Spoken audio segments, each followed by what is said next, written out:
मु कालिया हेले कौन हम मो गढ़ण भल कारण मते देखिकी बाबाजी माने बाइया होइथिले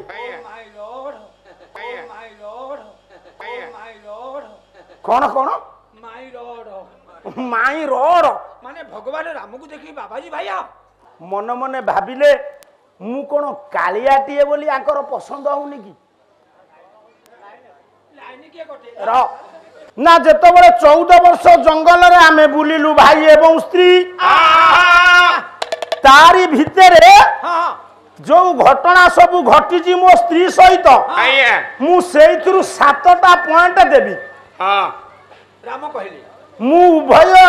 राम आ सीतांकर वकील है पॉइंट देबी किंतु जज मु नुहे जो श्रोता माने ज्ञानी श्रोता माने आपण हेबे जज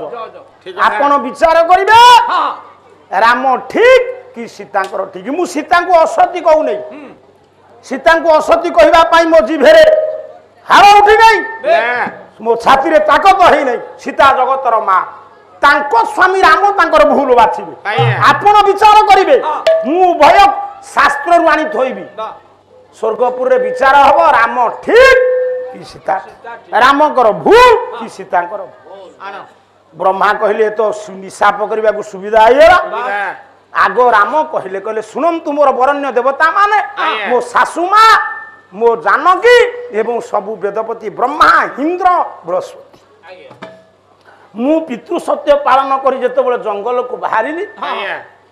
सर्वप्रथमे मु तो माँ जानकी मो स्त्री जानकी की विवाह कली गोटे पुरुष स्त्री रो मिलनर समय स्त्री जानिबो ता पुरुष को पुरुष जानिबो ता स्त्री को दिन चतुर्थी राति चतुर्थी राति रे जते बळे सज्जार संगिनी हबो स्त्री राम कहले मु चतुर्थी केली मंदिर रे तुली तल्प सज्जा पड़ी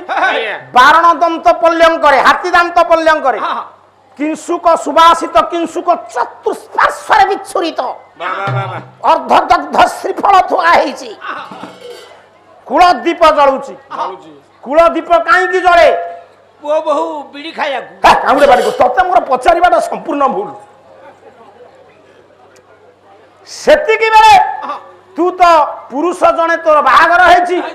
मधु सज्जार जनी हेछि कहिलु आगो किए मुह खोलिबो कथा कहिबो स्त्री ना पुरुष आगो स्त्री कथा कहिबो आगो स्त्री कथा कहिबो तोर कोन आगो स्त्री कथा कहितला आ कोन कोन कहिला जते बेले मु से घर को गली कोन घर मधु सज्जा अच्छा अच्छा बुढ़ा संस्कृत रे कहू हां मो स्त्री पलंक पर बसतेला पलंक ऊपर अच्छा अच्छा सेठू जते बेले मते देखि दैछि पलंक ऊपर डेही पड़िला हैं हां पलंग ऊपर डेई पड़िला काई हां मुंडिया मारिबा को तो मो तोरी कथा सुनि के से उठिलेनी अच्छा कौन हला मुंडिया माइला हां सेठू मुंडिया मारी मते काखे पकेली काखे की नहीं कि मते पलंक पर बसेली तो स्त्री हां सेठू पलंक पर बसेई सिगारेट मु टाणिली से सफल खाइला कथाबार्ता हेलो आउ नड़िया खाइल नहीं ना तू सिगरेट टाणलु से सफल खाइला चुप हिंगरी बो मूर्ख अपगन आगो पुरुष मुह खोलिबो राम कहले कहले मने पकाओ जानकी से दिनर कथा मु तुमको प्रथमे डाकिली सीते तुमे उत्तर देलनी मने पकाओ पिला मधु सज्जा रजनी रे स्त्री की स्वामी डाकिला बेले जदि प्रथमे उत्तर न देला स्वामी खुशी हबो ये होची नारीर मर्यादा द्वितीय रे डाकिली जत बळे उत्तर न मिलिला मु भाबिले आउ थरे डाकी देले उत्तर मिलिबो तृतीय बार राम सीता को डाकिला परे तो उत्तर न पाइले मन मने भाबिले मु कोन कालियाटीए बोली आंकर पसंद होउनी कि लाइन के गोटे र काउडे पाटी करछ काई लाइन कटिले कोन असुविधा हो ओ मधु सज्जा रजनी र पाटी कना एटा अति मूर्खुडे छु देटा को आणी के अति अडुआर सेठी मु तीनी थर कहिला पर जतले उत्तर न मिलिला मु भाबिली मु कालिया हेले कोन हबो मो गढ़ण भल कारण मते देखिकरी बाबाजी माने बाइया हिथिले माय लॉर्ड कोन कोन ମାଇ ରଡ ମାଇଁ ରଡ ମାନେ ଭଗବାନ ରାମକୁ ଦେଖି ବାବାଜୀ ଭାଇଆ ରଡ କଣ ଛାତ ପକେଇବୁ ସେ ସାର୍ ଏଇଠି ହସୁଛନ୍ତି ସେଟା ମାଇଁ ଗଡ ନା ରଡ ହେରା ଇଂଲିଶ ତମ ପାଟିରେ ପଶିବନି ହଁ ରାମକୁ ଦେଖିକିରି ବାଜି ଗୁଡାକ ବାୟା ହେଲେ ଇନ୍ଦ୍ରିୟ ସଂଯମୀ ବାବାଜୀ ଗୋଟେ ପଦ ହେଇଯାଉ କଲା ବିହରୁ ବିହରୁ କବି ସମ୍ରାଟ ଉପେନ୍ଦ୍ର ଭଞ୍ଜ ବୈଦେଶ ଦଣ୍ଡକାରଣ୍ୟ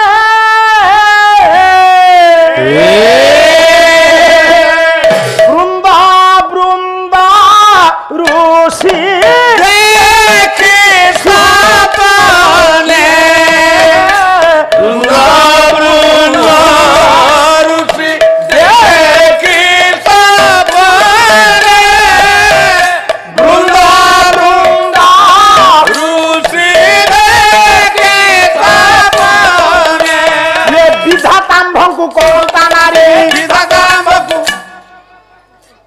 बर हुए कोदंडधारी राम विचार कले दंड कारण मु बुलिला बेले मते तो केते ऋषि मुनि माने देखिकरी भाइयाहिले पुओ सर मु तो देखिबा पई सुंदर हेला आज सीता ये कोन मु डाकुची बारंबार उत्तर दउ ना आ ये वर्णमाला देला बेले तो हसिगिरी वर्णमाला देइतले बेस्ट एटा पर कथा किंतु वर्णमाला देला बेले मते तो हसिगिरी देइतले एबे हसुनाहाती कोन आम घरे लाट्रिन नाही बेलला कोन मु जानिली मधु सजिया रजनी रे मो स्त्री मते काई कथा कहूनी राम जानले राम सिद्धांत रे पहुंचिले मधु सजिया रजनी रे मो सीता मते कथा न कहिबार कारण मोर दोष नाही मो सीतांकर दोष नाही दोष कार सबु दोष मो बापा दशरथंकर सारे कोन राम डाकिले सीता उत्तर दवा कथा देले नाही राम कर दोष हलानी ना सीता कर दोष हलानी ना हेले बुढ़ा बोपाटर कोन दोष हला सबु दोष दशरथंकर तांकर कोन दोष दशरथंकर स्त्री केते जानिछु सर केते 750 कार दशरथंकर तांको घर तो छुतिका छाउ नथिबो चुप छुतिका छानु जो बापा 750 रानी रखिछि ता पुओ 7टा काई न रखिबो रखियो माँ माने ओलिए न खाइले सही नेबे हां किंतु तांको स्वामी अन्य स्त्री प्रति आकृष्ट हबाटा धैर्य धरि पारिबे ना हमगा झुमे मरिगला ना सीता एई अभिमान रे कथा कहिलेनी काले मो स्वामी द्वितीय पत्नी वरण करिवे कि राम जानि नेले ये दोष होचंती मो बापार मो बापा जदी गोटे भाई थांदे ताले मो स्त्री मते ठक्किनी डाकु डाकु उत्तर देई थां बस हेला मु टिके शपथ कर देबी राजतंत्र समय तो बहुत बाहरंती किंतु मु कोन करबी मो स्त्री जानि नै कुलदीप जळुची मधु सजिया रजनी रे आपण कहिबे दशरथंकर दोष नाही राम चिंता करी नांती परिष्कार करी देचंती कवि सम्राट उपेंद्र भंज आम आमे किया दशरथ को दोष दबा कुलदीप जळुची राम शपथ कले कोन कहले विद गध श्री राम चंद्र कहे श्री राम चंद्र कहे बंधु जीवन थिबार बंधु बंधु जीवन बंधु जीवन विशेष भाव में दग्धीभूत हो रामचंद्र कुलदीप को छुई कहले हे बंधु मो देहरे जीवन थिबा जाए मु कौन करी शुणव कहला विलासिनी न करिबी आनकु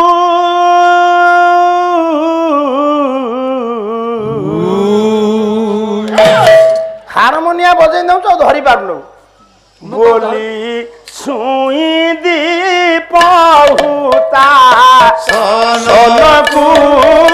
बोली छुई दीपहुता सोनकु दीपकु छुई राम शपथ कले मु बंची थिबा पर्यंत तुम व्यतिर के द्वितीय पत्नी ग्रहण करिबि नाही राम कहउचंती मने पकाओ प्रथम दोष विचार करिवे ब्रह्मादि देवता माने मु जेतबळे ये दृढ़ोक्ति देली सारे सीता कोन कले ना तांको जुड़ा रे थेला केतो की पाकुड़ा एबे मौसा जुड़ा फुड़ा नाही ना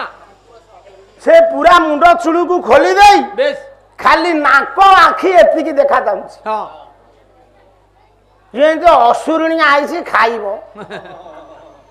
से पुड़ाए चूल कौन बाहरिकी पार्टी सीधारे पड़लानी आज्ञा अच्छा कवि आकु कौन वर्णना करिवे नाग भेणी केश जुड़ा बांधी थिले माँ जानकी केतकी पाखुड़ाटी काटे आज्ञा आज्ञा आज्ञा केतकी पाखुड़ाटी जुड़ारू काढ़िकी गाले रे लागिथिला मृग नाभि कस्तूरी सीतांकर किंसुक वृंतिरे ओडिया रे कह किंसुक कहले फूल फूल हाँ वृंत कहले नाड़ नाड़ फूल नाड़े रे कस्तूरी की पोछी देई केतकी पाखुड़ारे सीता ठाकुरानी लिखी अच्छा जो लिखिले कौन लिखिले भंज लिखिबे लिखନ୍ତୁ कले बोली नहीं आने आजो बोली नहीं आने आजो जाएगा धीरे बोलाई बिजो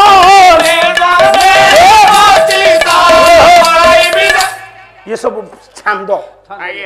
सीता ठाकुरानी केतकी पाखुड़ारे लिखिले बोली नहीं आने आजो जाए तो हाँ मोर ज्ञान आसिला दिन ठारू यौवन प्राप्ति हला दिन ठारू मोर अन्य पुरुष ठारे मन बली नाही ना आउ मु ए केतके पाखुड़ारे दुर्भक्ति लेखुची जीवन थिबा पर्यंत आपणक व्यतिरेके कोनोसी पुरुष ठारे मन बलिबो नाही ये परी लेखा जो स्वामी हाथ रे पड़िबो से खुशी हबो ना दुख करिबो राम का आखि छळ छळ हेई गला ताहा थिला संपूर्ण मिथ्या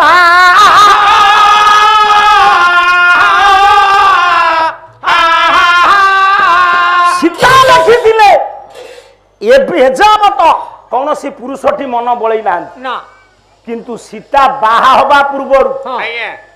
राम धनु भांगिबे कि नाही विश्वामित्र नेई कि जनकଙ୍କ पाखरे पहुंचीबा पूर्व सीता दी जन को मन देइथिले जे सीता हाँ दी जन को मन देथिले मन देइथिले जनक पाखरे पवित्र भावरे माने प्रेम रे आउ जनक पाखरे कामना चिंता धारा से लोक दीटा किए मु मनु को कहबी ना आउ बही होउची वैदेश विलास कवि सम्राट उपेंद्र भंज राम एते छोटिया न ना राम कहले तुम परी जने जनक राजा को झियो वसुमती मां को कन्या एते बड़ मिछ कथा मधु सज्जा रजनी रे केतकी पाखुड़े लिखिला देखिबा मने पकांतु आमे तीन जण गुरु विश्वामित्र आगे रे मझिरे वसुमती मां कहले राम तुमे मो झियो नारे उड़ाना नाई मां तुम्हें मां गुरुजन मु भूल कहूनी ना ना ना आगे रे आमे जतो बळे मिथिला को यात्रा करूथिलु नेपाल नेपाल नेपाल हां एई आंध्र आरबटे तू बसिलु तू रे आगे रे विश्वामित्र तांको पछरे मु मो पछरे मो सानुज लक्ष्मण नखन ए धीरे धीरे मां सीता ठाकुरानी केते जण सखी मानकु नेई कि कोठा ऊपर बसतेले बाबा देखिले मो ऊपर तांकर लक्ष्य पड़िला मु मन को कहूनी कवि सम्राट उपेंद्र भंज वैदेश विलास गोटिए पद चोखिदान पुराणा कालिया ढांचा रे टिके न दबा कहला वैदेही विमल ये देहे अमर के सोरे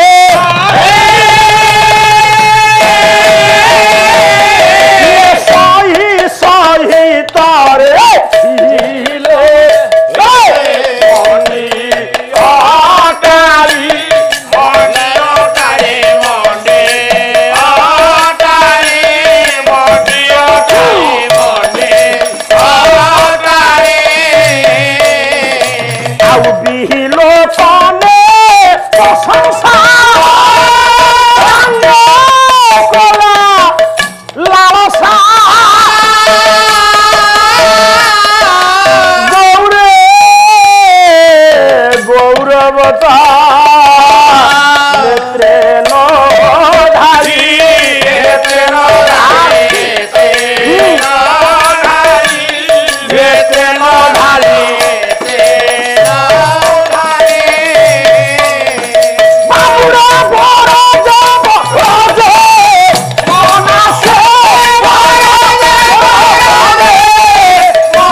ହାଣ୍ଡି ଫଟେଇ ଦବୁ ସେଇଟା ହେଲେ ଆମର ଭାଗ ଅଛି। ଏଠି ଯେତିକି ମୋ ମା ମାନେ ବସ ସବୁ ଶୁଣ। ରାମ କହିଲେ ମୁଁ ମିଛ କଥା କହୁନି ତୁମ ଝିଅ ନାଁରେ। ତୁମ ଝିଅ କୋଠା ଉପରେ ଥିଲା ବେଳେ ମୁଁ କାଳିଆ ମୋ ଭାଇ ଲକ୍ଷ୍ମଣ ଗୋରା ମୋ ଭାଇ କି ଦେଖି ଗୌରବାନ୍ବିତ ହେଲେ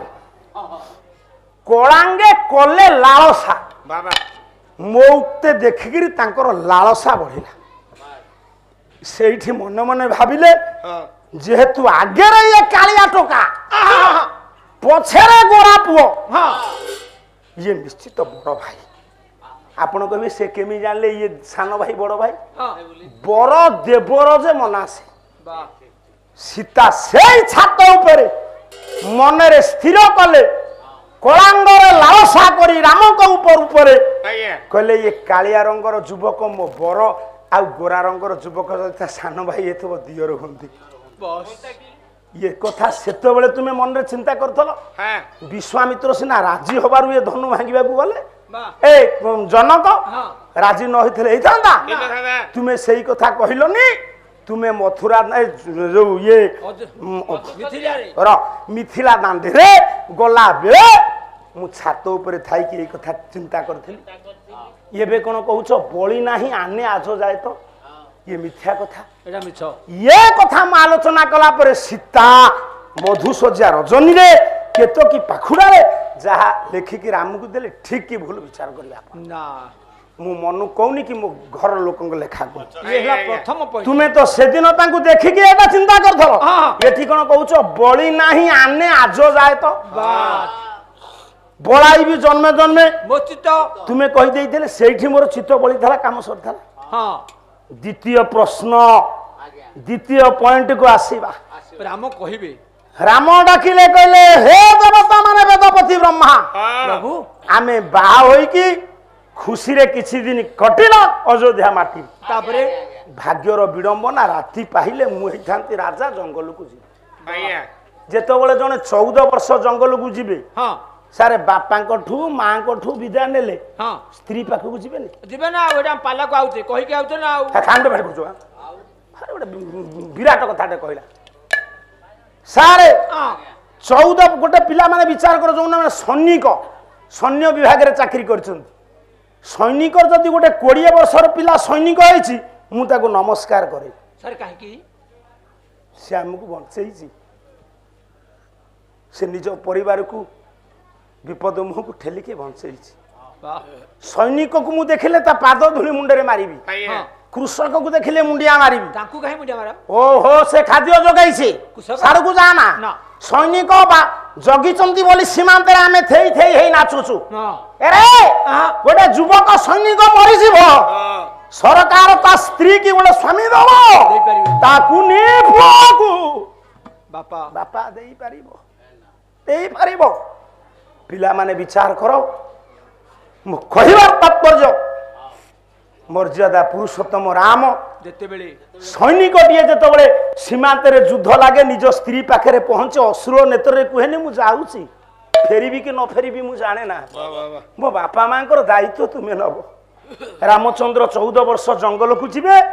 ସମସ୍ତଙ୍କ ଠାରୁ ବିଦାୟ ନେଇ ଅଶ୍ରୁପୂର୍ଣ୍ଣ ନୟନରେ ସ୍ତ୍ରୀ ସୀତାଙ୍କୁ ଗୋଟିଏ ପଦ କହିଲେ ଲେଖିଲେ ବାଲ୍ମୀକି ଆଦି କବି ସଂସ୍କୃତ ରାମାୟଣ କହିଲେ ଅଦେବ ଯାସ୍ୟାମି ବନଂ କିନ୍ତୁ ଶଶ୍ରୁ ସମୀପ ଶୁଶ୍ରୂଷା କୁରୁ ମେ ମାତୁ ମିଥ୍ୟା ବାଦିନଂ ବୟ।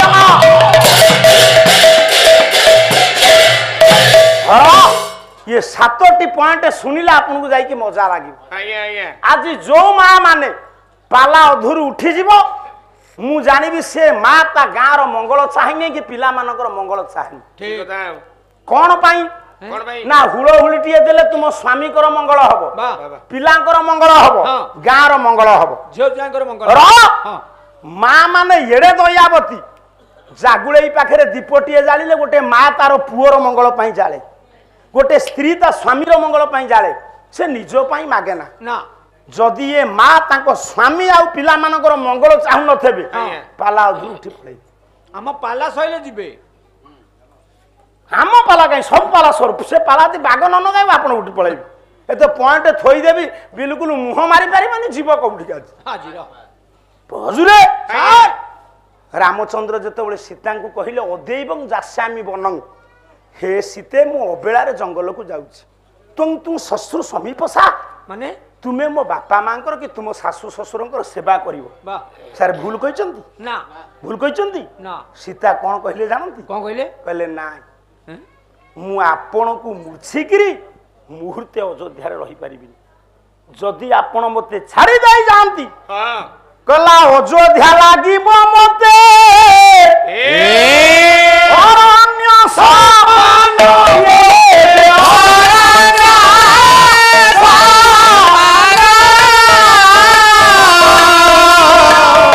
अरण्य लागिब मते हे ठाकुरे आपण जदि मते छाड़ी दई जानती जंगल को केड़े बड़ घर झियो कहले मते अयोध्याटा जंगल परी लागिव आ मु जदि आपनक संगे जंगल को जाए मोर राज विभव दरकार नाही से राज विभव बिना मते जंगल रे अयोध्या परी लागिव आ कोन सीधा कहि थाते मु सेवा करिबिनी से पदिए कहिथले मूर्छी न पारी मु संगत आइली स्वामी सुख को मूर्छी न पारी से दिन स्वामी को कथा को उपेक्षा करी सीता जंगल को गले ठीक ही कले कि भूल कले आपण विचार करिवे देवता माने कहिबे गला बेले हां दांडू को बाहरी पड़िला सासू माँ बात आलो माँ तुम्हें कौन बाहरी पड़ नहीं केमती नुआ बोहू को नहीं जेत बड़े पुओ सहर को जाउथबो सासू बुढ़ी दौड़ी आसीबो कहबो हे बोहू माँ सहर बजार जगह को पुओ सांगेरे जाउछु बागेई सागेई चलिबू गाड़ी घोड़ा गहली मुंडे रे लुगा दबु नहीं कांगले बाड़ी करछु मुखुरे को कथा तो जेमती कुळ बोहू बाहरी छि आज पुओ सांगेरे जंगल को जीवो माँ बसु ए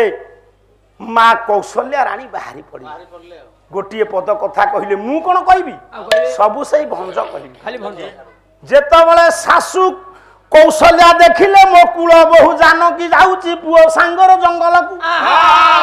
कौन सासू बुढ़ी कहला कहला ये विपिन रे पिन उरज पूर्व द्रव्य देखि न मागिबू